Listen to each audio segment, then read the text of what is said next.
Bonjour, bien-aimés dans le Seigneur, que donc la grâce, la paix de notre Seigneur Jésus-Christ repose sur chacun de vous.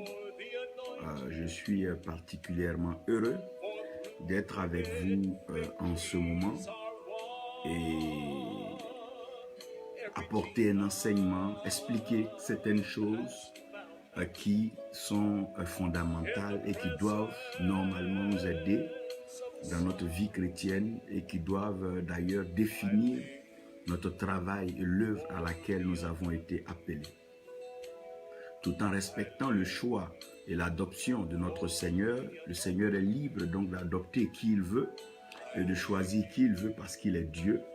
Donc nous ne pouvons pas nous prendre pour les seuls appelés ou que les mieux appelés. C'est Dieu qui appelle qui il veut et c'est Dieu qui donc qualifie, c'est Dieu qui justifie ses appelés.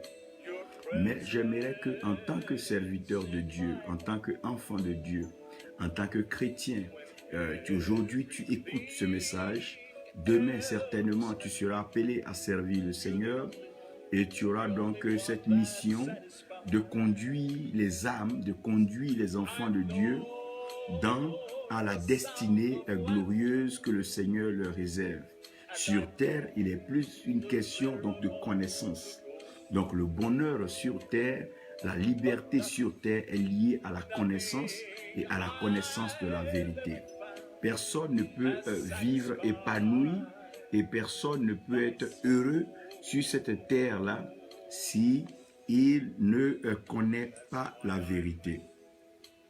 Et j'aimerais vous dire que l'amour sauve toujours les âmes pour transformer la vie.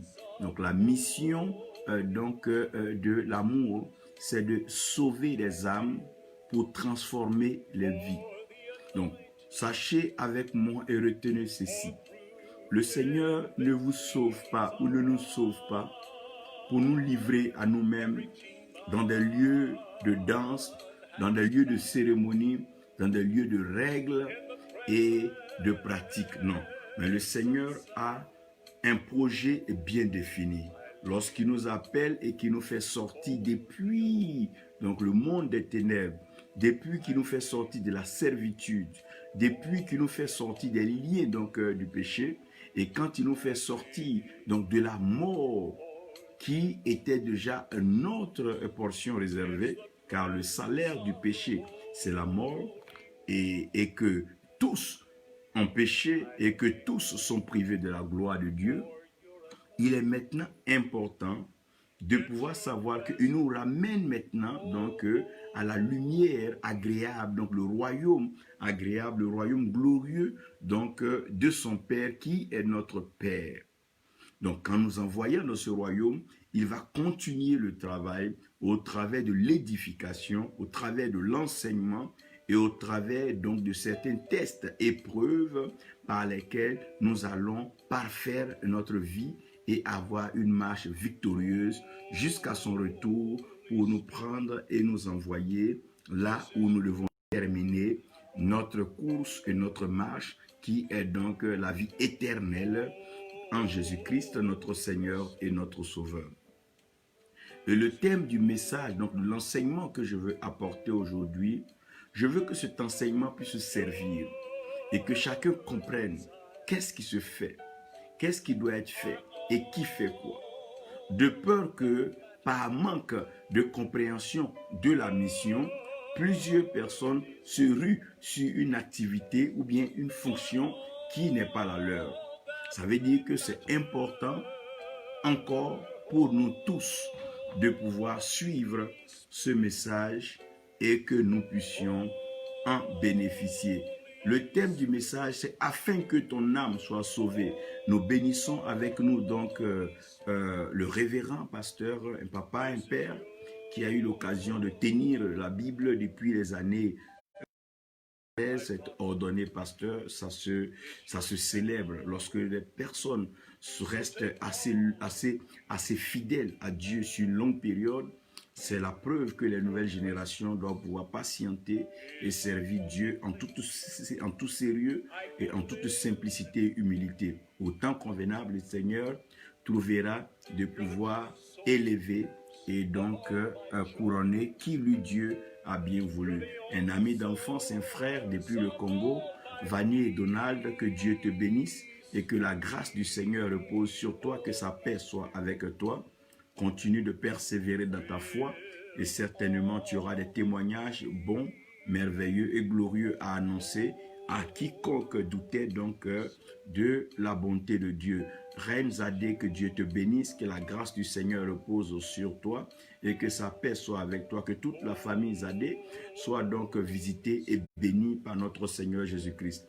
Aujourd'hui, puisque je ne vais pas trop vous exposer à des lectures, mais si vous voulez lire pour comprendre ce que je veux exprimer, vous aurez Genèse 2. Genèse 2 vient pour confirmer, sinon concrétiser, un projet que l'Éternel commence quand il dit « Faisons l'homme à notre image » pour que l'homme puisse donc dominer et régner sur la terre. En Exode 3, le Seigneur va donc envoyer Moïse dans un lieu assez précis, donc l'Égypte. Il envoie Moïse dans un lieu où déjà son peuple est en captivité, conformément à la prophétie annoncée à Abraham. Donc le peuple est déjà dans un lieu de captivité et la mission de Moïse, c'est de sortir le peuple de ce lieu de captivité pour les envoyer vers Dieu. Mais Moïse ne pourra pas faire tout le travail parce qu'après être sorti du lieu de la captivité, il va falloir enlever de leur pensée la mentalité, l'idée de l'esclavage. Vous savez, quand vous avez passé longtemps, vous avez été longtemps dans une situation, ce n'est pas du jour au lendemain que vous changez. Quelqu'un qui a vécu très longtemps la pauvreté, même quand tu lui donneras tout ce qu'il y a comme argent, il va falloir un temps pour qu'il s'adapte à la bourgeoisie, à la richesse et donc à la prospérité. Donc cette mission-là va se faire sur 3 différents sites. Il y a Égypte, il y a le désert et il y a Canaan. Donc Canaan est la terre promise, donc la finalité, là où tout doit bien se passer. Mais avant d'arriver à Canaan, il faut passer par le désert, qui est donc le lieu du reniement, le lieu du dépouillement et le lieu donc de la transformation, où il y a la confrontation de la vérité.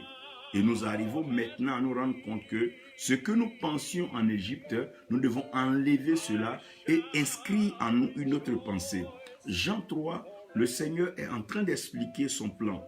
C'est vrai que dans Jean 3,16, qui est le verset que nous aimons beaucoup et qui est le verset que tous nous pouvons réciter, à la suite, la Bible dit que Dieu n'a pas envoyé son Fils dans le monde pour condamner le monde. Non, Dieu n'a pas envoyé son Fils dans le monde dans le but de condamner le monde. Mais Dieu a envoyé son Fils unique afin que quiconque croit en ce Fils unique-là ne périsse point, mais ait la vie éternelle. Romains 8, versets 28 à 30. Ici, je pense que je peux vous faire la lecture.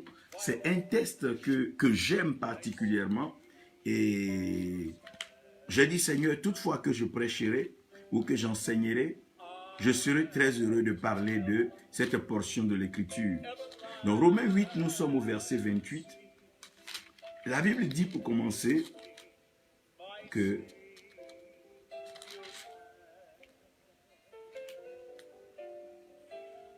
nous savons du reste que toute chose concourt au bien de ceux qui aiment Dieu, de ceux qui sont appelés selon son dessein, car ceux qu'il a connus d'avance, il les a aussi prédestinés à être semblables à l'image de son Fils, afin que son Fils fût le premier-né entre plusieurs frères, et ceux qu'il a prédestinés, il les a aussi appelés, et ceux qu'il a appelés, il les a aussi justifiés, et ceux qu'il a justifiés, il les a aussi glorifiés.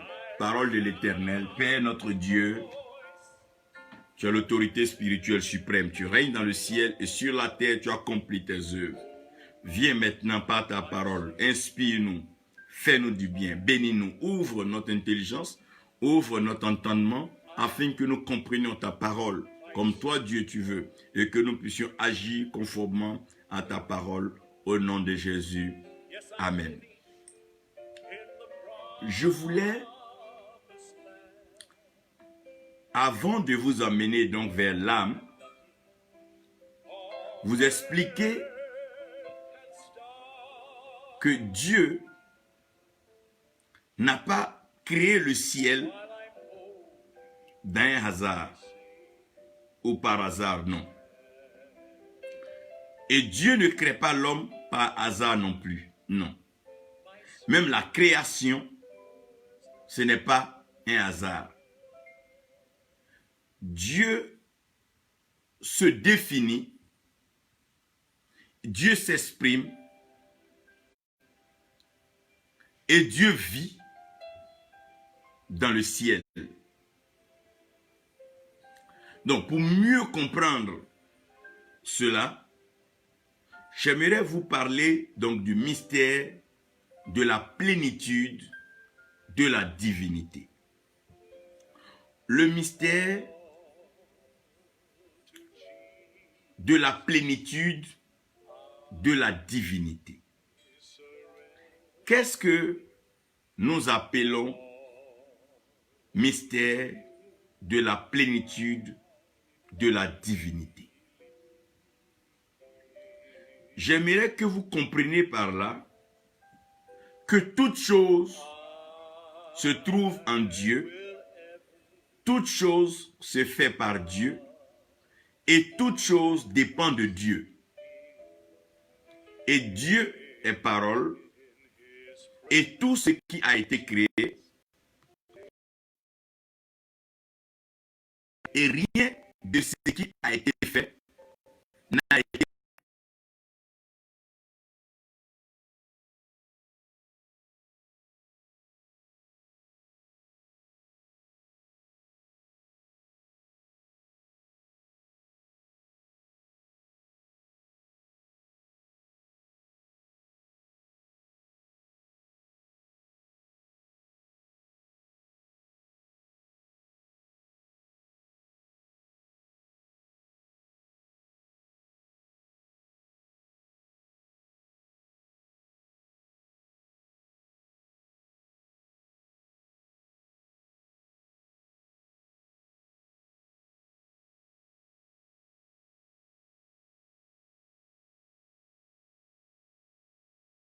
source où on peut rechercher ce qu'on ne trouve pas.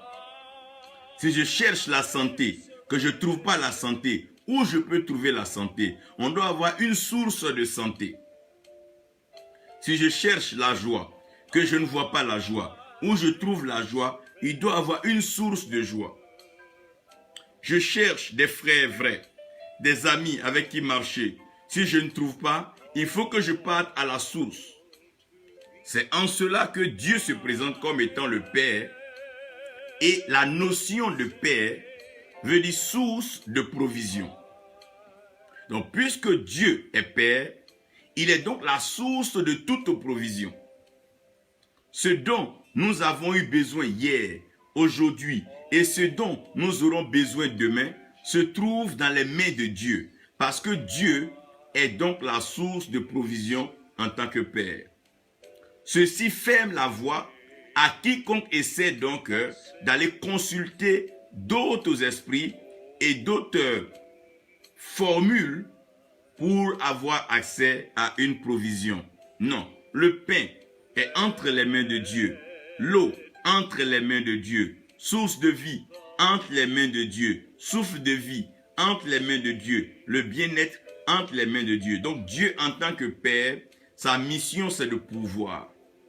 Un peu comme quand nous étions petits à la maison, nous allons jouer, avant qu'on vienne à midi, la table est déjà faite. Nous, on ne sait pas, mais c'est la fonction, c'est le Père qui dès déjà la fin du mois ou bien le matin, pourvoit pour que le marché soit fait et que nous ayons à manger. Donc ça, c'est la fonction de Père. C'est pour ça, chaque fois que nous manquons de quelque chose, quand nous prions à notre Père. Nous prions, nous demandons à notre Père. Parce qu'il est la source de la provision. Maintenant, toute provision vient rendre la vie de la provisionner plus ou moins difficile. Donc, celui qui a la provision peut être donc sujet de jalousie, d'envie, de convoitise et de haine. Donc, tu ne peux pas avoir une provision sans toutefois avoir une protection. C'est pour cela que vous allez comprendre que les maisons les plus enrichies, les maisons pleines de trésors ont besoin d'agents de sécurité, des gardiens, ou souvent des compagnies de sécurité pour pouvoir veiller sur ces maisons. Parce que la provision attire l'adversité, la provision attire l'ennemité et la provision attire l'opposition.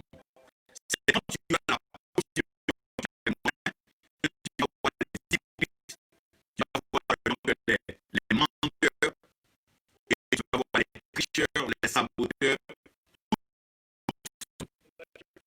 Je pose la question, comment est-ce que les chefs d'État, les grands leaders font pour vivre? Parce que dans leur salon, il n'y a qu'hypocrisie, il n'y a que mensonge, il n'y a que semblant, il n'y a que trahison. Donc, pour que la provision demeure, elle a besoin de protection, et pour que la provisionnée puisse vivre longtemps, il a besoin donc de protection. Donc, Dieu en lui-même, en tant que Dieu, dans sa fonction de Père, il pourvoit pour tout le monde. Mais il n'est pas obligé de protéger tout le monde. Il a une voie de provision, parce qu'il est la source de provision. Donc Dieu se manifeste en se révélant comme étant le souverain sacrificateur, parce que c'est le sacrifice qui donne la valeur au sacré, et c'est dans le sacré que l'homme se cache. Ce qu'on appelle le sacré ou le secret, c'est dans ce lieu-là que l'homme se cache. Et ça, c'est la fonction et c'est la mission du Fils. Jésus-Christ, en tant que Fils de Dieu, est notre protection. Donc celui qui n'est pas en Jésus-Christ n'a pas de protection. Parce que quand nous parlons de protection, nous ne parlons pas de protection d'un jour ou de 2 jours, mais nous parlons de la protection éternelle, la protection permanente, la protection perpétuelle. Il est le souverain sacrificateur qui est entré une fois pour l'éternité et une fois pour la perpétuité, et il a offert le sacrifice qui est le sacrifice approuvé par Dieu, le seul sacrifice approuvé par Dieu, sur la base de quoi la colère de Dieu, la main de Dieu ne peut pas frapper ni châtier, parce que c'est lui qui est notre protection.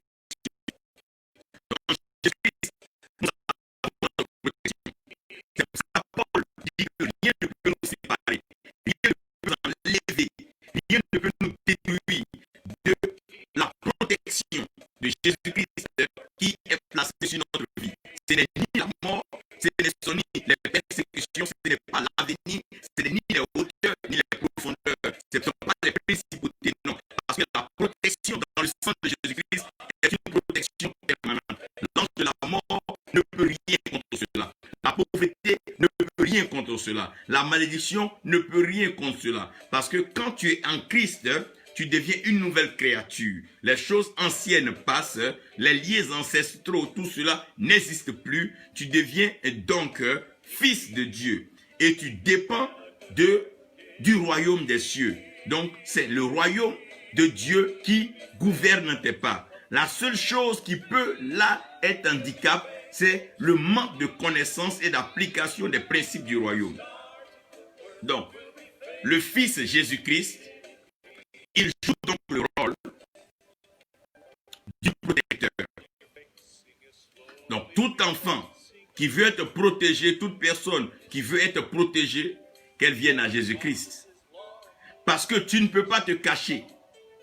Dans tous les cas, tu vas chez le diable, c'est lui-même qui finira par te tuer, parce que la Bible dit qu'il est venu pour voler, piller et égorger. Donc sa mission, c'est de tuer, et tu ne peux pas te cacher chez un criminel et être donc en sécurité. Ce n'est pas possible. Mais la Bible dit que le Fils de l'homme, le Fils de Dieu, est paru afin de détruire les œuvres du diable, donc afin de détruire ce vol, donc ce tuerie.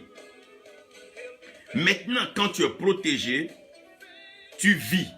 Mais la vie exigera quelque chose de toi parce qu'une protection exige beaucoup. Et ce que la protection exige, c'est le fruit. Donc, tu ne peux pas mener une vie sans porter du fruit. Parce que tout arbre qui ne porte pas de fruit, le Père va finir par le déraciner et le couper. Mais si ce arbre apporte du fruit, le Père va l'émonder et ce arbre apportera de meilleurs fruits jusqu'à même produire au centuple. Pour cela, dans la divinité, Dieu va se révéler comme le Saint-Esprit. Et le but du Saint-Esprit, c'est de pouvoir nous permettre de produire. Donc le Saint-Esprit devient la source de la production. C'est pour ça que quand vous lirez la Bible, vous ne verrez pas les fruits de Dieu, ni les fruits de Jésus-Christ, mais vous verrez les fruits de l'Esprit, les fruits du Saint-Esprit, le fruit du Saint-Esprit. Ce que vous lirez d'ailleurs dans Galates 5, verset 22 en avançant, vous lirez ceci. Donc, le but du Saint-Esprit, c'est de devenir la source de la production. Donc, s'il n'y a pas de Saint-Esprit, il n'y a pas de produit. C'est pour cela que les disciples ne produisaient rien de particulier jusqu'à ce que le Saint-Esprit vienne le jour de la Pentecôte et leur vie vont entrer dans une phase productive.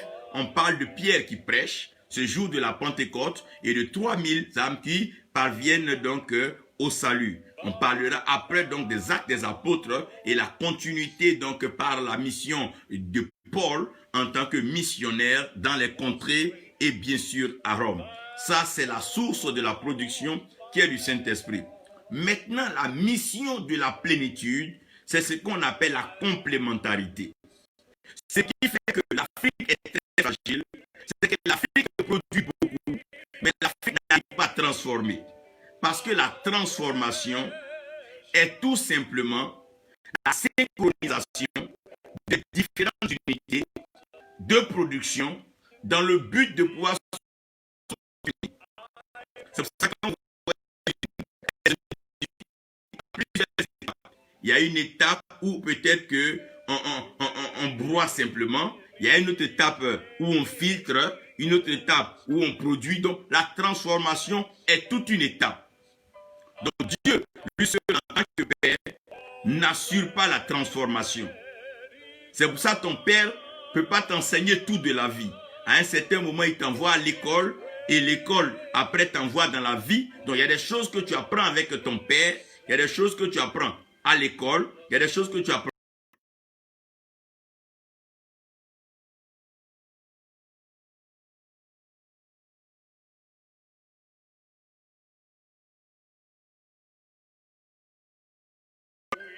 Et le Fils vient bien sûr pour te protéger, pour que tu vives longtemps, afin que le fruit qui est caché en toi puisse sortir. Donc, le but du Saint-Esprit, c'est de manifester, sortir ce fruit-là qui est en toi.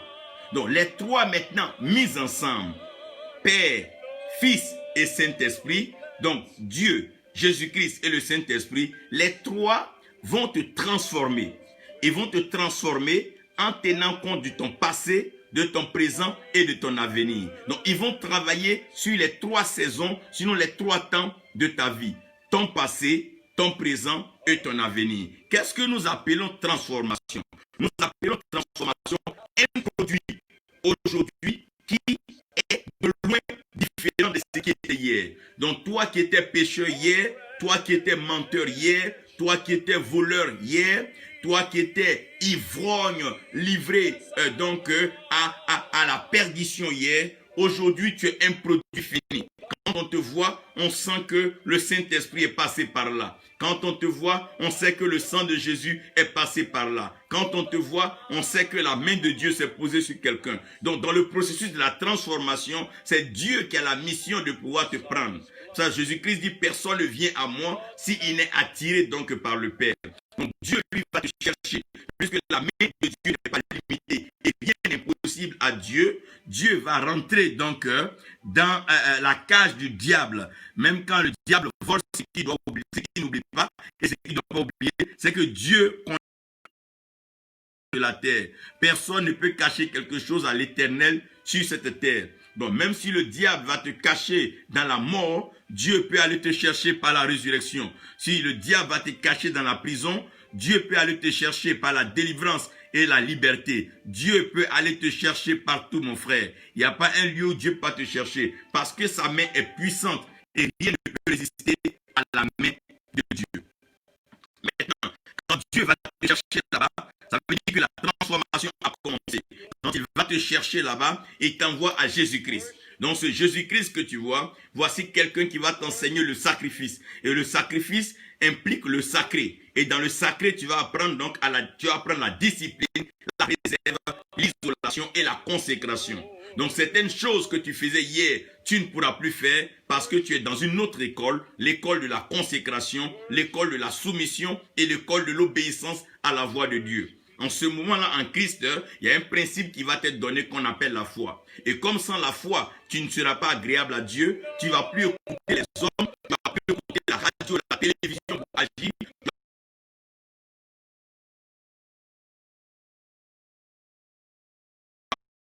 Et cette voie de Dieu va te conduire dans des chemins que Dieu a déjà tracés pour toi. Et la somme de ces chemins, c'est le chemin, la vérité et la vie. Donc dans ce chemin, tu vas rencontrer bien sûr la vérité et tu vas rencontrer la vie.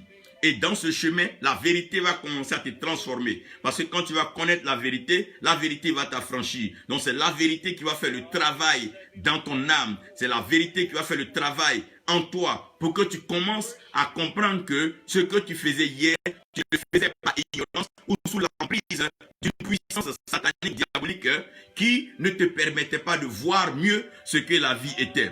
Donc en Christ, tu parviens maintenant à un autre niveau de la transformation. Et ce qui va maintenant venir finaliser la transformation, c'est la promesse. Et le Seigneur explique qu'il y a une promesse qui a été faite, et cette promesse, c'est le Saint-Esprit. Donc il est avantageux pour lui, pour les disciples que lui partent. Mais les apôtres disaient, les disciples disaient, non, tu nous suffis, tu es là, les gens font des miracles, les gens viennent. Il dit, non, non.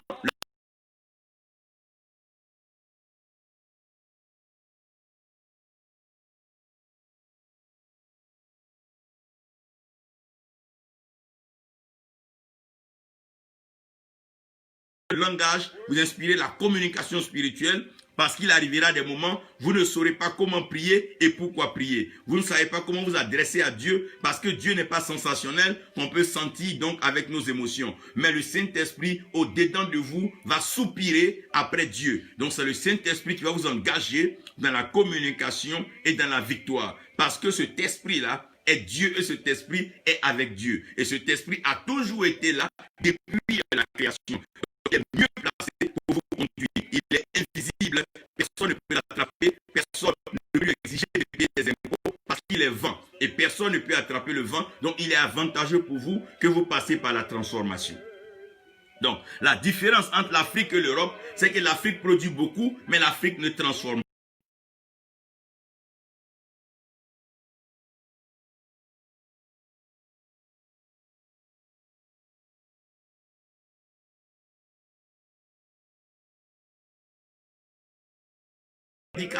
Ce n'est pas la hauteur, la chaleur des acclamations, non, mais c'est la capacité à sortir d'une quantité, une qualité particulière. C'est la capacité à sortir de tout Israël, donc de 12 tribus, 12 personnes qui peuvent être capables de suivre ce qui est sacré et donc se dédier, sinon se consacrer à Dieu.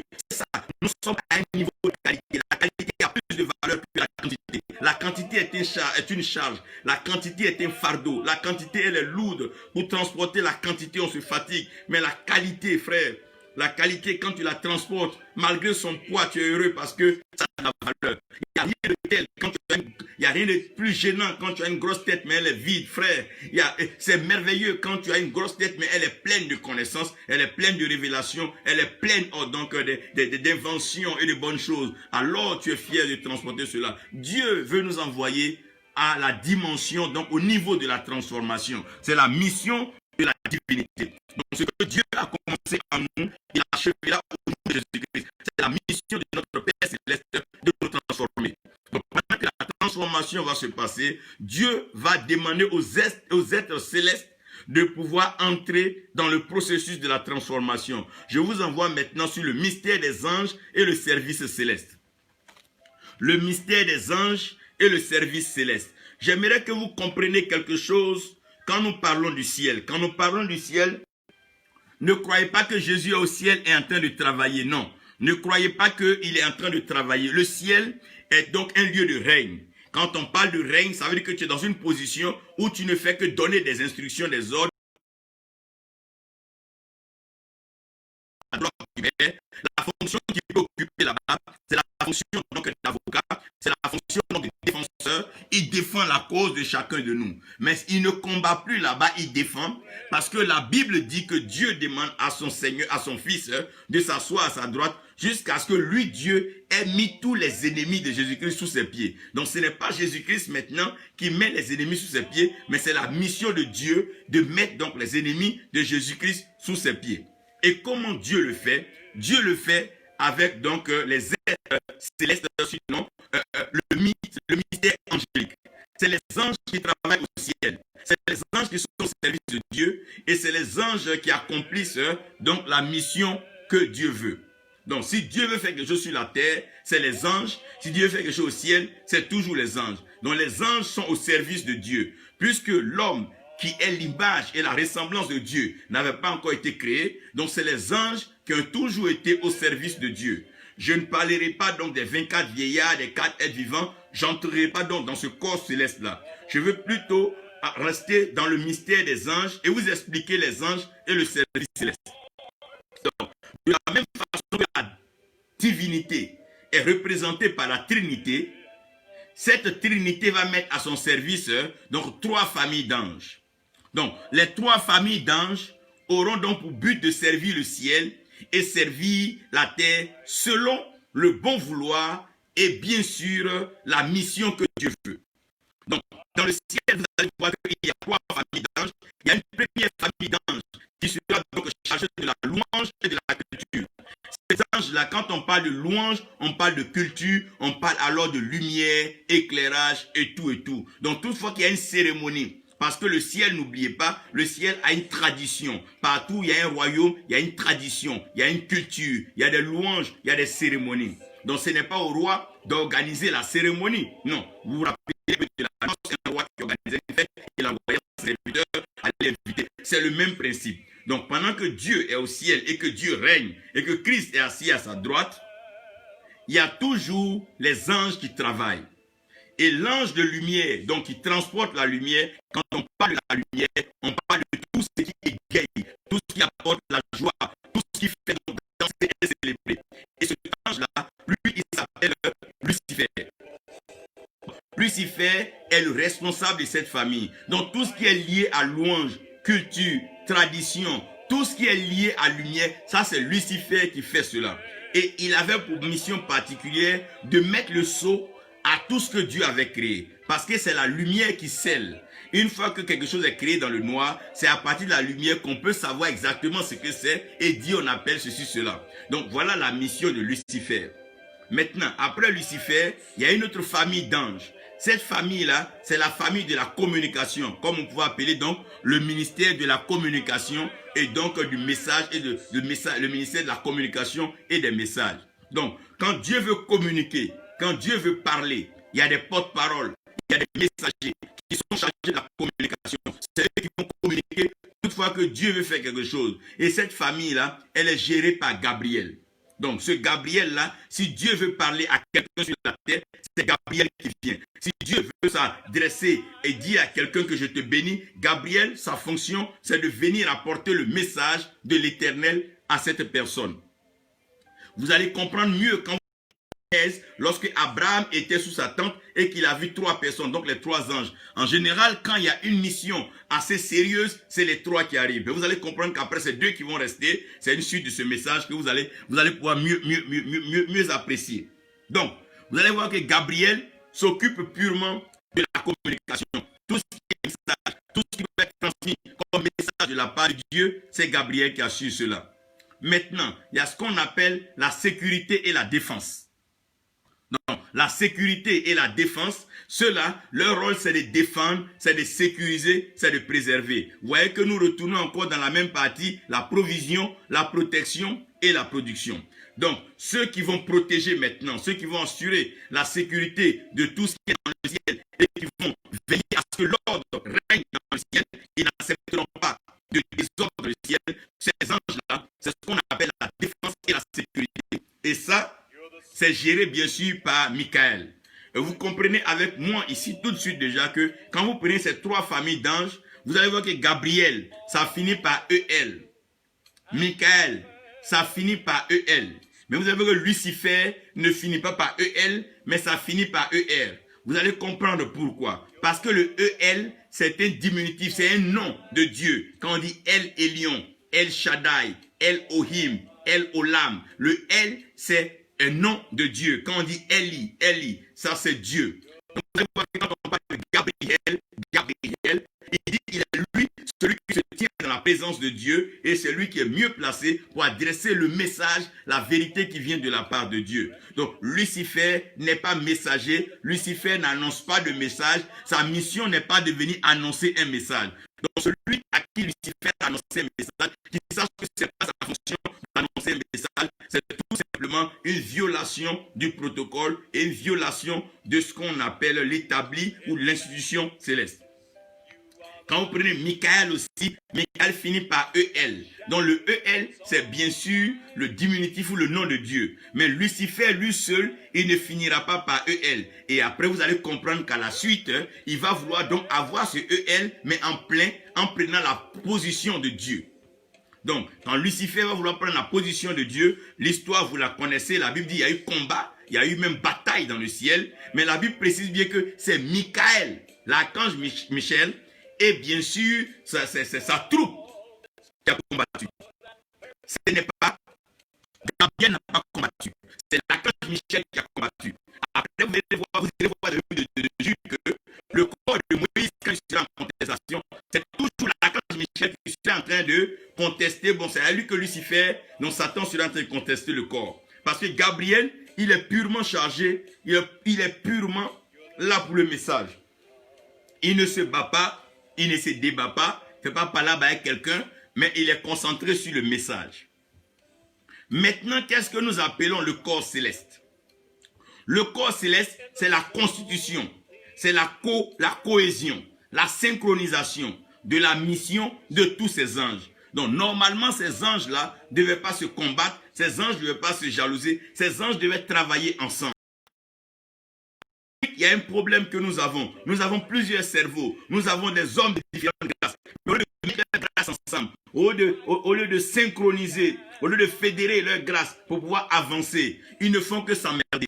Par exemple, je prends un exemple simple. Dans un pays, il y a des économistes, il y a des génies politiques, il y a des génies sociaux. Si eux tous mettent leurs têtes ensemble, mais ils vont bâtir des nations merveilleuses, ils vont bâtir une Afrique glorieuse. Mais malheureusement, ils vont commencer à se combattre, s'embrouiller entre eux, jusqu'à ce qu'ils s'entre-déchirent, s'entre-tuent, et laissant bien sûr des conséquences graves sur le lieu dans lequel ils sont.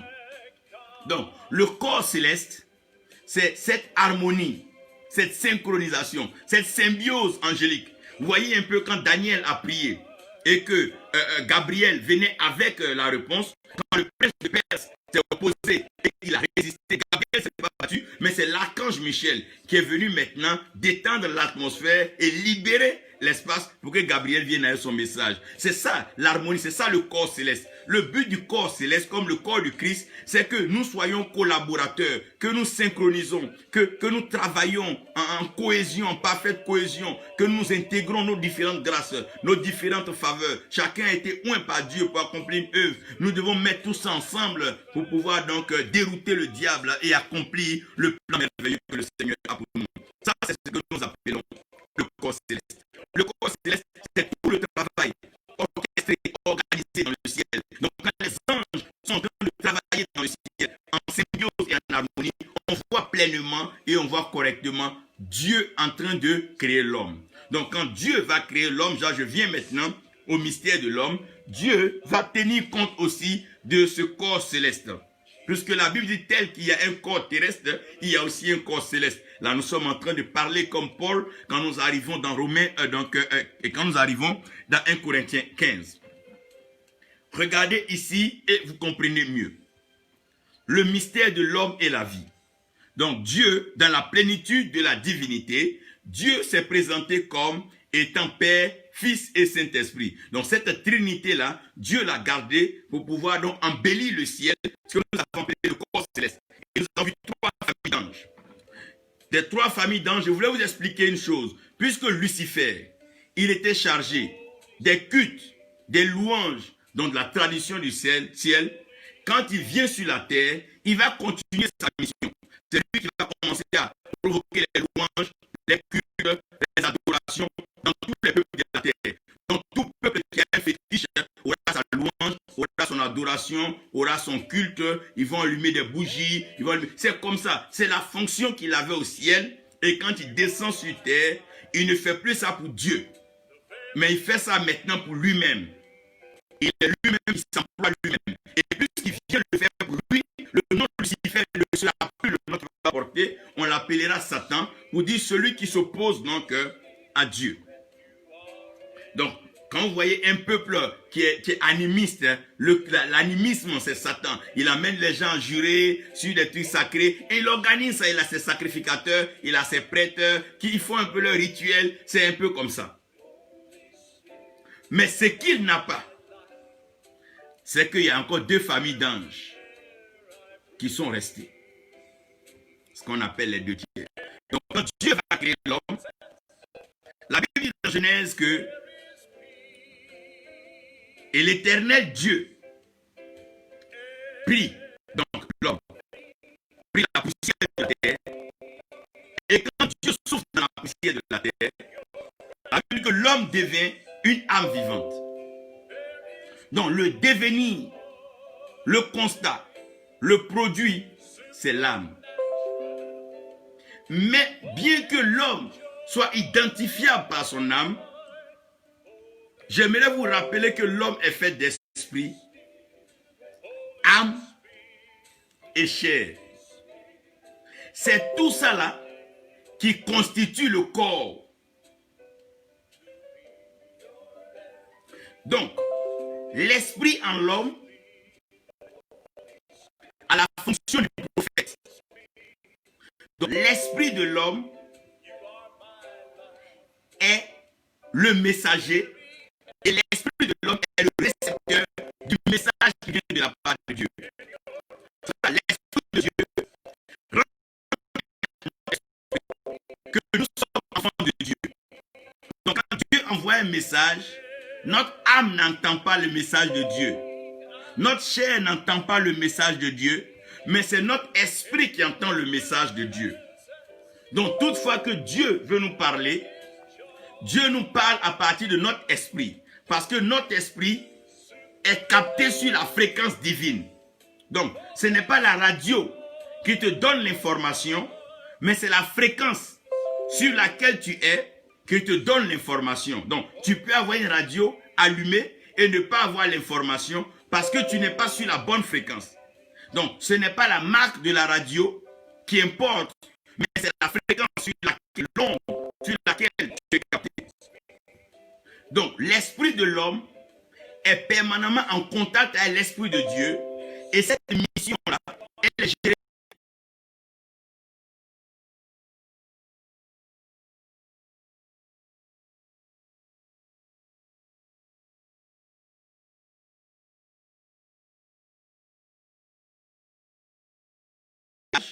Et Marie demande, mais comment est-ce que cela va se faire? Gabriel dit, la puissance du Très-Haut, dont l'Esprit d'en haut, va couvrir ton esprit. C'est alors que tu vas concevoir. Parce que vous vous souvenez que la production a pour source l'esprit. Donc c'est l'esprit qui peut rendre une femme stérile, une femme féconde. Parce que le but de l'esprit, c'est de donner du fruit. Donc, quand Gabriel vient, il vient toujours avec le message. Gabriel ne viendra pas avec quelque chose de solide. Gabriel vient toujours avec le message. Donc, dans la vie de tout homme, l'esprit de l'homme est le prophète. Et le but de l'esprit de l'homme, c'est de rester connecté à l'esprit de Dieu. Donc, l'esprit de l'homme doit être connecté à l'esprit de Dieu pour que notre esprit puisse télécharger la pensée de Dieu. Et comme notre esprit ne peut pas télécharger toute la plénitude de la divinité, alors Gabriel est chargé d'envoyer le message quand Dieu veut agir dans notre vie. Puisque Dieu, quand il veut bénir, il s'appuie sur sa parole. Il dit, ce que sa bouche dit, c'est ce que sa main accomplit.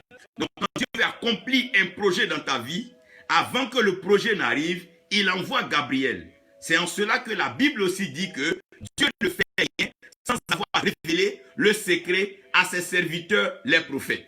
Donc, lorsque quelqu'un est prophète, ça veut dire que son esprit est toujours apte et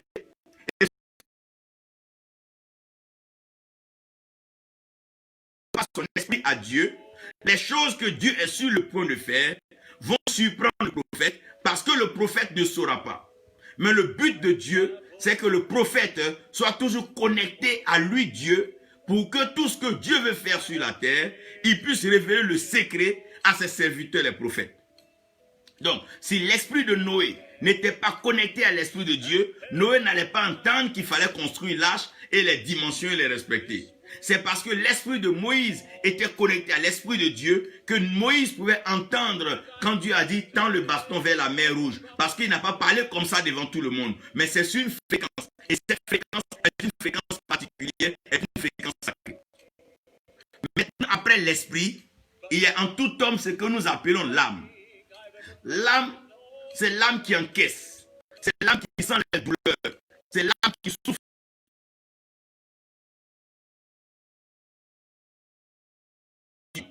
C'est l'âme qui est stressée. C'est l'âme qui est en captivité.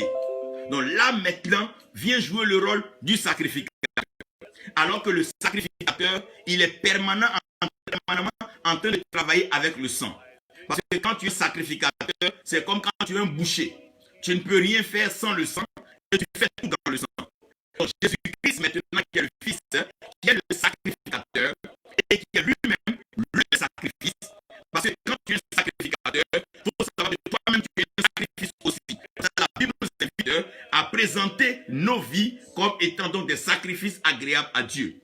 La Bible même va plus loin pour dire quand le sacrificateur, sinon le souverain sacrificateur, doit rentrer ou rentre dans le lieu très saint, il offre lui-même un sacrifice en son propre nom. D'abord pour se sanctifier et se présenter à Dieu par son âme.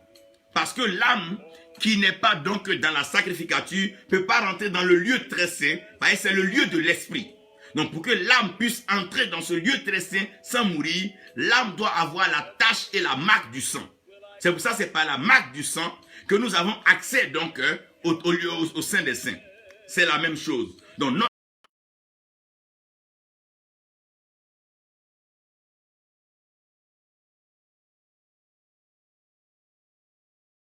c'est les âmes qui sont meurtries, des âmes qui sont méprisées, des âmes qui sont abandonnées, des âmes qui sont en prison. C'est à ces âmes-là que Dieu se révèle. Pourquoi? Parce que le Saint-Esprit, il est le consolateur.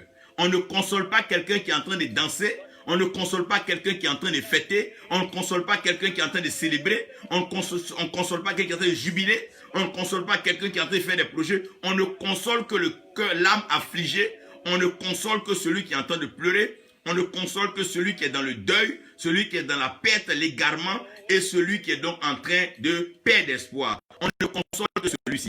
Donc l'âme maintenant devient le sacrificateur et l'âme est l'âme permet de révéler nos émotions, nos sensations et ce que nous avons. C'est ce que nous allons voir d'ailleurs dans la présence de Jésus-Christ sur la terre. Quand Jésus-Christ vient sur la terre, nous apprenons à voir les sentiments de Dieu, nous apprenons à voir l'émotion de Dieu. Quand il est ému de compassion, nous commençons à voir comment est-ce que Dieu se sent, comment Dieu se ressent, comment Dieu se sent au ciel lorsque nous sommes affligés, lorsque nous souffrons. Quand Dieu dit à Moïse, j'ai entendu les pleurs de mes enfants. Voyez, en Égypte, donc les sentiments de Dieu.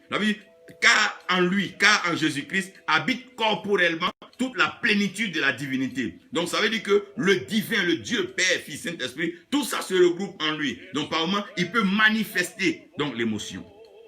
Et ça, l'âme. Et puisque l'âme peut manifester les émotions, malheureusement, c'est l'âme qui peut être prise en captivité. Parce que l'esprit ne peut pas être pris en captivité, puisque l'esprit est comme le vent. C'est ce que Jésus explique à Nicodème. Celui qui est né de l'esprit, il est comme le vent. On ne sait pas d'où il vient et on ne sait pas où il s'en va. Donc quelqu'un qui ne sait pas d'où il vient, ne sait pas où il s'en va, tu ne peux pas l'attendre quelque part pour l'attraper. Il souffle, il est comme le vent, on ne peut rien faire avec ça. Donc, la seule chose, le seul lieu où on peut captiver, c'est à partir de l'âme. Et l'âme est attachée à certaines choses, la mélodie, les danses, les rites, les repas. Et puisque Lucifer était chargé des louanges, des adorations, des lumières, des éclairs, des fêtes, des festivités, des célébrités et des renommées, alors l'âme ne peut être victime de la ruse et de la manigance subtile de Lucifer, puisqu'il sait jouer avec les émotions. Il sait jouer avec les sensations. Il sait jouer avec la façon d'être. Vous voyez, la plupart des leaders politiques que vous allez voir, beaucoup travaillent avec des pactes lucifériens ou bien sataniques, de telle sorte que quand ils parlent au peuple, le peuple peut oublier ce qui est bon et se mettre en train de tuer, en train de faire du mal. Pendant que le peuple même sait que ça lui profite à rien, mais c'est jouer avec les émotions, jouer avec les sensations. C'est l'âme. Donc quand l'âme d'une nation est meurtrie, quand l'âme d'une personne est meurtrie, cette personne se retrouve en captivité. C'est un peu comme ça. Pour pouvoir coloniser une terre, il faut jouer avec son âme, ses émotions, un peu d'alcool là, un peu de musique là. Des choses qui arrivent à mettre l'âme dans une position.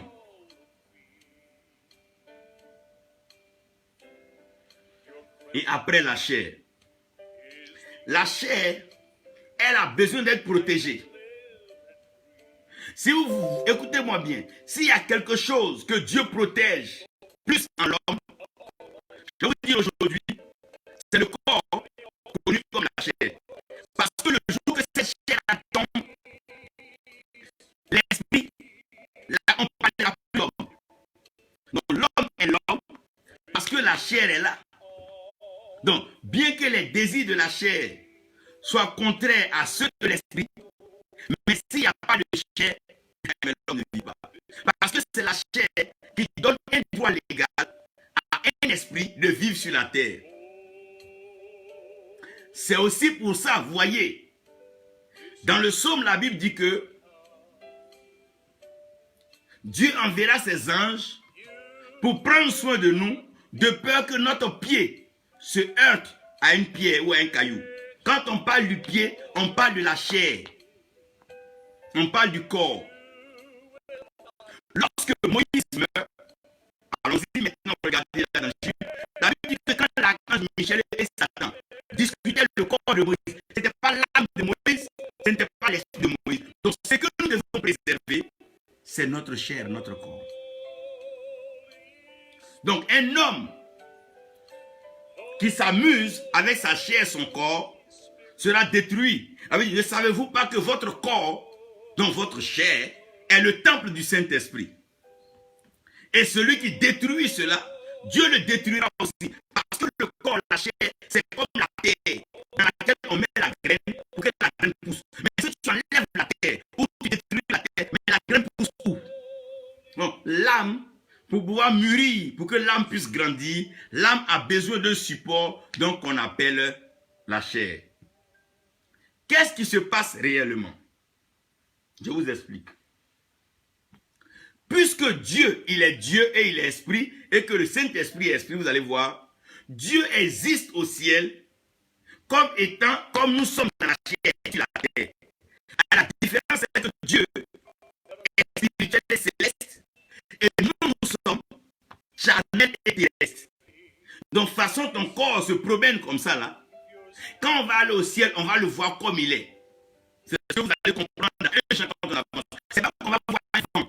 Non, on va le voir tel qu'il est. On va le voir comme les gens l'ont vu sur l'île de Patmos. Comme Paul, Saul l'a vu sur le chemin de Damas. Oui, comme les apôtres, c'est comme ça. C'est-à-dire Dieu sera constitué comme vous et moi nous sommes.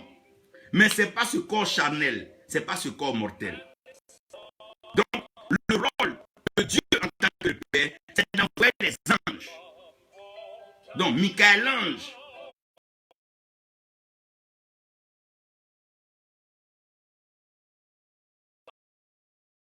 sur cette chair. C'est comme ça que quand le corps de Jésus a été mis dans le tombeau, vous voyez qu'il y a des anges qui étaient là pour veiller sur ce corps. Veiller sur ça. Maintenant, l'âme a besoin d'être adoucie. L'âme a besoin d'être abreuvée. L'âme a besoin d'être entretenue. Et ça, c'est le rôle normalement de Lucifer, donc l'ange de lumière, chargé des cultes, de la louange et donc des danses et cérémonies. C'est lui qui s'occupe des âmes. Donc, chaque homme est lié à sa culture, à son ethnie. Donc, si vous voyez par exemple l'âme, par exemple, d'un bété, est liée à une forme de danse, à une forme de mélodie. Quand on va jouer cette mélodie, il va se sentir oublié. L'âme d'un baoulé est liée à une certaine culture.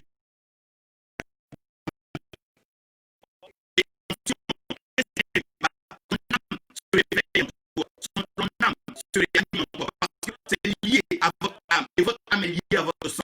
Et votre sang est lié à votre généalogie, de vos grands-parents jusque-là. Ouais, il y a des mélodies, tu vas venir par exemple jouer, il y a des peuples qui ne seront pas sensibles, parce que ça ne passe pas avec leur âme. Mais il y a des mélodies quand tu vas jouer, il y a des formes de folklore quand tu vas faire, des âmes vont se retrouver. Parce que l'âme est facilement embrigadable par le diable, parce que l'âme vit de louanges, de culture, et donc d'adoration et de danse. Donc, l'âme veut forcément arriver à s'épanouir, et l'âme veut grandir vite. L'âme veut réussir vite. L'âme veut devenir directement comme l'esprit. C'est pour ça, quand le serpent vient, il dit à Ève, si vous mangez, vous deviendrez comme Dieu. Il veut dire que votre âme qui est en vous deviendra esprit. Et vous aussi, vous serez capable de régner. Donc quand les hommes veulent devenir puissants, veulent devenir riches, ils veulent devenir intouchables, ils vont simplement vendre leur âme au diable. Donc quand le diable prend cette âme-là, il prend cette âme-là et il l'envoie dans son temple, bien sûr, satanique. Et puisque cette âme-là est embrigadée, il fait comme il y a un vide. L'âme n'est plus là, mais il vous envoie à un niveau où vous pensez que vous êtes devenu esprit. Non, mais vous n'êtes pas dans le plan de Dieu. Vous êtes en train de plutôt détruire votre vie. Donc, le nombre d'années que Dieu vous donne pour pouvoir croître, vous n'allez pas atteindre cela. Et en plus, vous ne pourrez pas jouir de la liberté éternelle que Dieu a. Donc, puisque le diable sait que ce qui peut capturer c'est l'âme facilement, mais il a encore un tiers, donc il est pas. Donc, pour qu'il soit gagnant, il va falloir ajouter à l'âme quelque chose. Sachant que l'esprit n'adhère pas à ses projets, parce que les désirs de l'esprit sont contraires à ceux de la chair, et que l'esprit est en connexion avec Dieu, il va alors piéger la chair. Donc, la chair, qui elle-même déjà a ses désirs, a ses passions, a ses convoitises, a son orgueil, il va progressivement pervertir l'âme qu'il a déjà en captivité pour que la chair cède à certains désirs de l'âme. Par exemple, quand le diable prend ton âme, il peut te donner une âme meurtrière, une âme criminelle. Donc, comme ton âme est meurtrière, comme ton âme est criminelle, cette âme-là va influencer le corps Et le corps va commencer à devenir tueur, coupeur de route, braqueur, tout ça, on peut l'imaginer. Et quand le diable veut envoyer cette âme-là à la destruction, ce corps, il peut mettre en l'âme la prostitution, la frivolité. Et le corps n'a plus de retenue la chair, s'en va là, ça, à des désirs, à des passions, comme vous pouvez le constater. C'est ça pour comprendre que des gens, bien qu'étant dans le temple de Dieu, ont de ces fantasmes, de ces passions, de la chair inimaginable. Vous êtes souvent étonné quand vous voyez telle personne qu'on connaît comme ça a fait ceci. C'est les désirs de la chair, c'est les désirs qui sont manifestes. Maintenant, le but de Dieu, c'est que tout ça là est un corps. Tout ça là est l'esprit, et l'âme, et la chair. Tout ça est un corps. Mais la chair qui est la terre, elle est liée à la terre. Et l'esprit qui vient du ciel et céleste est lié au ciel. Maintenant, l'âme n'est ni du ciel, l'âme n'est ni de la terre.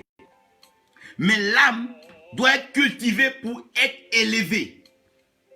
Et quand l'âme sera élevée au temps convenable, le Christ qui a payé le prix pour l'âme vient épouser l'âme et fait entrer l'âme dans le plan et le projet éternel de Dieu. C'est pour ça que quand Jésus revient, il ne viendra plus sur la terre, mais c'est nos âmes qui sont sauvées qui vont le trouver dans les hauteurs. Donc l'âme est encore dans les hauteurs. Quand l'âme accepte le Seigneur, l'âme s'élève. L'âme s'élève au-dessus des enfantillages, de la calomnie, de la jalousie, du mensonge, de la boutonnerie, de l'orgueil. L'âme s'élève au-dessus de ces choses-là qui sont des œuvres de la chair, en d'autres termes. Et cette âme-là, elle est préservée. Et c'est l'âme qui va conduire la mission du règne. Parce que si une âme n'est pas franchie, elle ne peut pas régner. Si une âme n'est pas délivrée, elle ne peut pas régner. Si une âme n'est pas sauvée, elle ne peut pas jouir donc des fonctions et des potentiels que Dieu lui accorde. Donc l'âme se retrouvera emprisonnée tout simplement parce qu'il est facile pour Satan de pouvoir capturer l'âme. Il connaît les centres d'intérêt de l'âme, il connaît les émotions de l'âme, il connaît les passions de l'âme, il connaît les désirs de l'âme, il connaît les sensations de l'âme, il sait ce que faire pour faire tomber une âme. Quand il sait que ton âme aime l'argent, il n'a qu'à faire passer de l'argent vers toi et il te prend.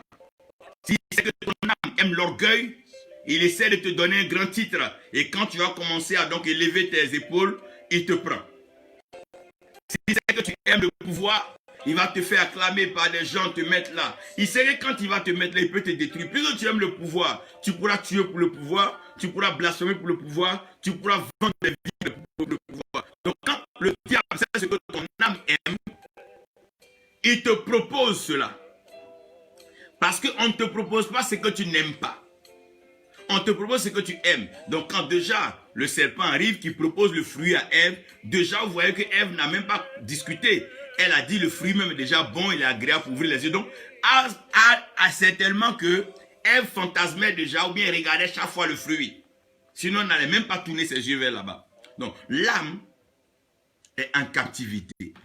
Donc aussi bien dans les lieux de prière, dans le monde politique, dans toutes les sphères du monde, l'âme est en captivité. Les hommes ont de bonnes idées, mais quand ils viennent au pouvoir, ils changent parce que l'âme est en captivité. Afin que tu n'aies de l'argent, tu as de bons projets, mais quand tu as les moyens, tu te mets à faire autre chose parce que ton âme est en captivité. Tu dis, oh Seigneur, je vais me marier, je vais vivre une vie pour toi. Mais dès que tu te maries, tu replonges dans la prostitution, n'importe quelle chose qui n'honore même pas Dieu. Tu commences à entrer dans la vie selon ton nature, les homosexualités, ça pourquoi? Parce que ton âme.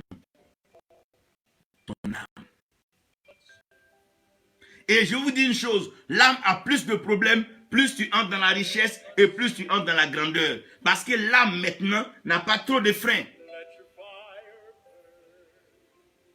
C'est pour ça que l'humilité du pauvre n'est pas toujours une vraie humilité. La sanctification du pauvre n'est pas toujours une vraie sanctification. Le calme du pauvre n'est pas toujours un vrai calme. Laissez d'abord, quand l'âme va avoir ce qu'il faut, vous verrez. Le Seigneur dit, je souhaite que vous prospérez à tous égards, comme prospère l'état de votre âme. Bien sûr que vous soyez en bonne santé aussi. Pourquoi? Quand il parle de la santé, il parle de l'âme, il parle du corps. Mais quand il parle de la prospérité, il parle de l'état de l'âme.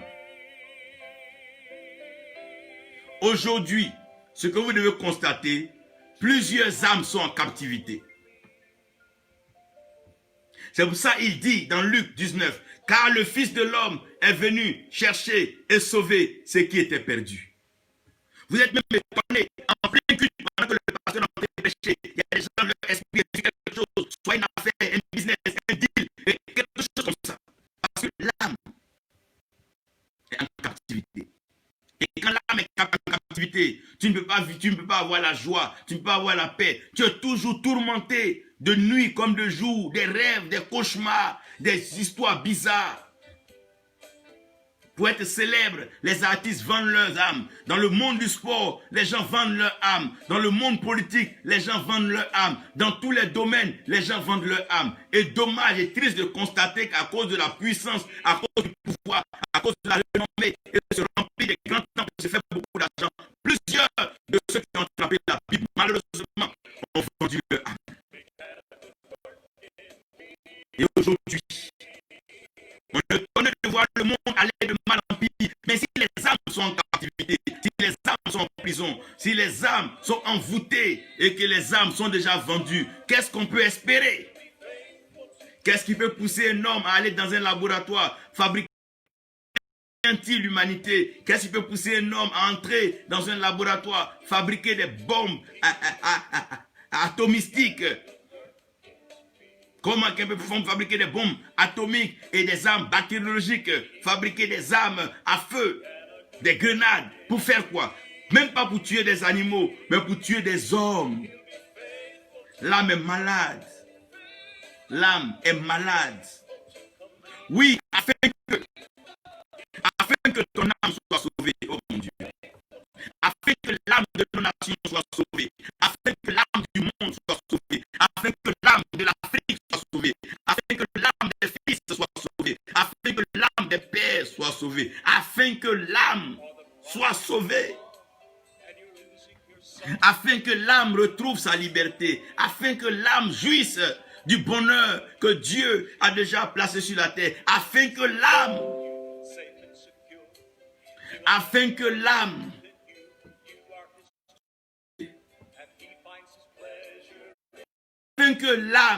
soit sauvée. Paul pouvait dire, si quelqu'un persévérait dans son péché, il insistait, on livrerait son corps, on livrerait sa chair au diable, mais afin que son âme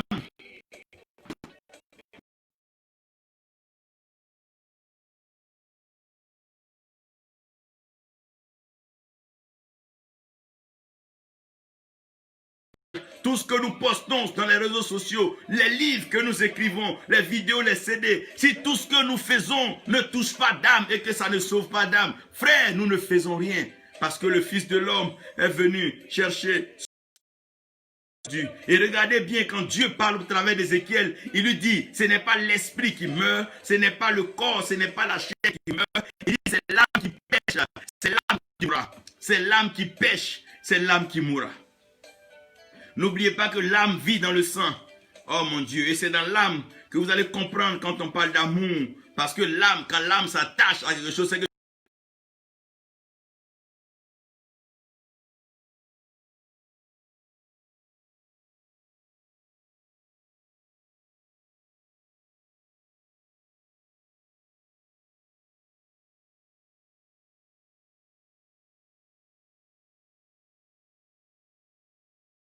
le cœur meurt. Ah, l'homme meurt. Afin que l'âme soit sauvée. Frère, à quoi sert à un homme de gagner tout ce monde-là s'il perdait un homme dans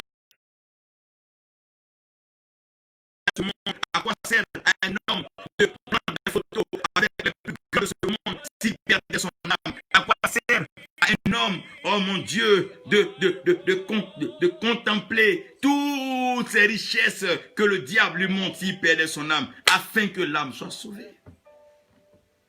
Afin que l'âme soit sauvée. L'âme est en danger. Oui, l'âme est en danger permanent. L'âme souffre. Vous voyez plusieurs personnes, mais si l'on souffre, les gens sont malades. Les gens ne savent plus ce que faire. Vous êtes étonnés souvent quand vous voyez des gens de certain âge commettre des actes inimaginables. Des pères de 60 ans, 65 ans, violer des petites filles de 4 ans. Ça, c'est étonnant. C'est l'âme, c'est l'âme, c'est l'âme, c'est l'âme. L'âme est malade, l'âme souffre. Aujourd'hui, quand l'âme est malade, l'âme ne produit plus rien de bon. Aujourd'hui, l'âme de l'Afrique est malade. L'Afrique fuit l'Afrique comme si l'Afrique avait la peste. C'est l'âme qui est malade. Quand, oh mon Dieu, dans un lieu où ton âme n'est pas en paix, tu ne peux pas rester. Frère, il est temps afin que l'âme soit sauvée. Oui, afin que l'âme soit sauvée.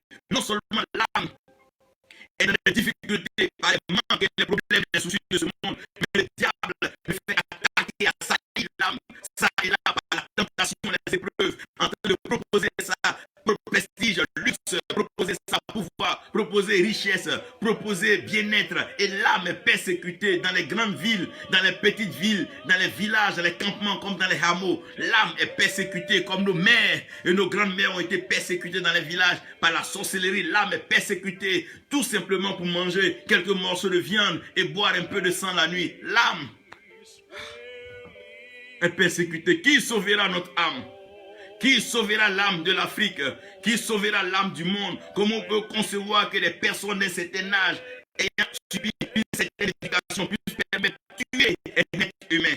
Oh mon Dieu, tu peux tout faire, mais si tu crains Dieu, tu dois pouvoir craindre, même avoir peur de tuer un homme. Car l'homme est à l'image de la descendance de Dieu. Mais les hommes, les grandes puissances, comme les petites puissances, ça tue les êtres humains comme si rien n'était. Ça écrase l'homme comme si on écrasait une mouche. L'âme est malade, l'âme est malade. L'argent ne peut pas aider l'âme. Non, non, non, non. Les rêves, les grands projets ne peuvent pas aider l'âme. Le pouvoir à outrance ne peut pas aider l'âme. L'âme a besoin de plus que ça. L'âme ne sera pas satisfaite dans une grande villa, dans un château. C'est pas ce qui va faire du bien à l'âme. L'âme, ce n'est pas toutes ces chansons, ces mélodies qu'on danse ce dimanche. Ça ne peut pas aider l'âme. Ce ne sont pas ces rêves, ces histoires, ces paroles mensongères. L'âme va se promener, mais l'âme va toujours souffrir. Il y a des hommes à qui on a dit tu vas voyager. Elles sont arrivées en Europe et leurs vies sont devenues pires. Elles sont arrivées en Amérique, leurs vies sont devenues pires. Elles sont allées en Asie, leurs vies sont devenues pires. Ce n'est pas une question de voyage, ce n'est pas une question de mariage, ce n'est pas une question d'argent, ce n'est pas une question de travail, ce n'est pas une question d'une nouvelle voiture. L'âme, oh mon Dieu, afin que l'âme soit sauvée, on a besoin tout simplement de Jésus-Christ. C'est lui seul qui peut sauver ton âme, frère, sœur. La seule personne qui peut restaurer ton âme, qui peut sauver ton âme, qui peut sortir ton âme de la captivité, c'est Jésus-Christ. Comme à l'image de Moïse qui est parti en Égypte et menacé Pharaon, dit à Pharaon, laisse le peuple sortir. C'est lui seul, Jésus-Christ, qui a ce pouvoir. C'est à lui que tout pouvoir a été donné. C'est lui qui peut venir s'arrêter donc devant Satan lui dit ouvre, et alors il est rentré dans le séjour des morts. Il allait prendre la clé, oh mon Dieu, la clé du séjour des morts. C'est lui qui peut ouvrir et personne ne peut fermer. C'est lui qui peut fermer et personne ne peut ouvrir. Afin que ton âme soit sauvée, tu as besoin d'accepter Jésus-Christ comme Seigneur et Sauveur. Afin que ton âme soit sauvée, tu as besoin de t'attacher à Jésus-Christ. Afin que ton âme soit sauvée, tu as besoin de t'attacher à la parole de Dieu. Afin que ton âme soit sauvée, tu as besoin de t'attacher au Saint-Esprit. Afin que ton âme soit sauvée, tu as besoin de fréquenter des frères qui croient en Dieu. Afin que ton âme soit sauvée, tu dois marcher selon les Écritures. Afin que ton âme soit sauvée, tu dois demeurer humble devant Dieu. Afin que ton âme soit sauvée, tu dois chanter à l'Éternel, le louer, le célébrer, car c'est lui qui t'a délivré. Afin que ton âme soit sauvée, tu as besoin de comprendre que tous les trésors ne sont pas utiles, toutes ces choses de la terre ne sont pas utiles. Afin que ton âme soit sauvée, tu as besoin de comprendre que tu n'as pas besoin de toutes ces choses. Ne gâche pas ta vie, ne détruis pas ton âme.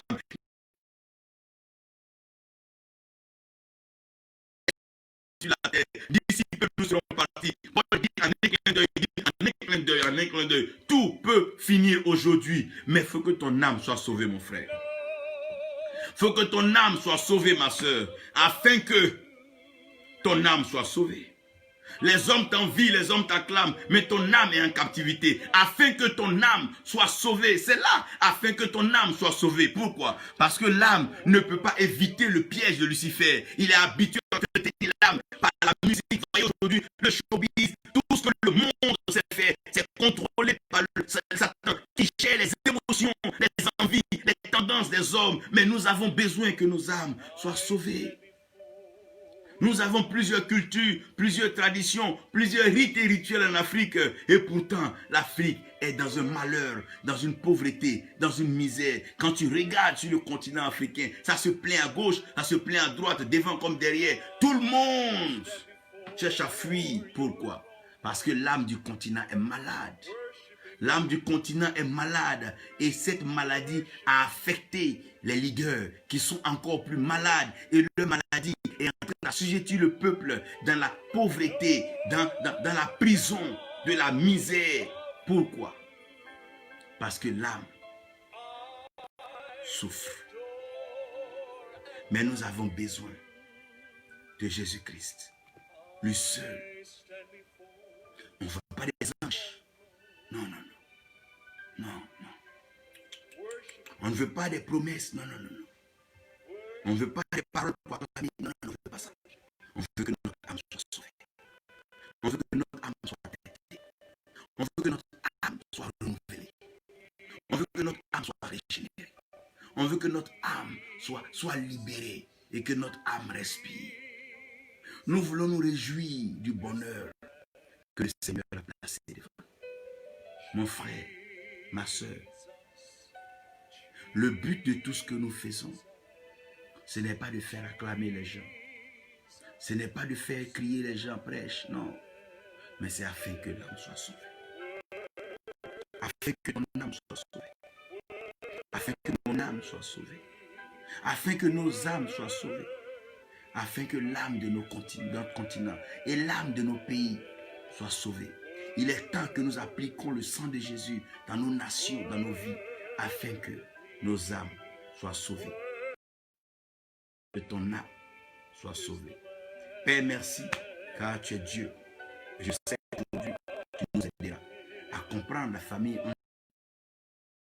sur la terre des hommes. Seigneur, de toutes ces choses, nous prions que nos âmes soient préservées, que nos âmes soient marquées par le sang de Jésus-Christ, afin que quand l'Antichrist et tout cela arrivera, que nous soyons déjà marqués, préparés pour un salut particulier, pour la vie éternelle que tu nous réserves. Nous approuvons cette vie éternelle et c'est un projet merveilleux. Nous allons vivre dans l'éternité et régner avec toi. Passer des temps merveilleux car notre esprit se rappelle avec ton esprit. C'est le lien d'amour que tu nous as donné. Merci Père pour ton esprit qui nous a adoptés. Et cet esprit qui nous permet de crier Abba Père, tu demeures à jamais notre Père dans les cieux. Merci pour ta fidélité et pour ta grâce, ta faveur, pour un temps comme celui-ci, au nom de Jésus. Amen. Notre âme est sauvée.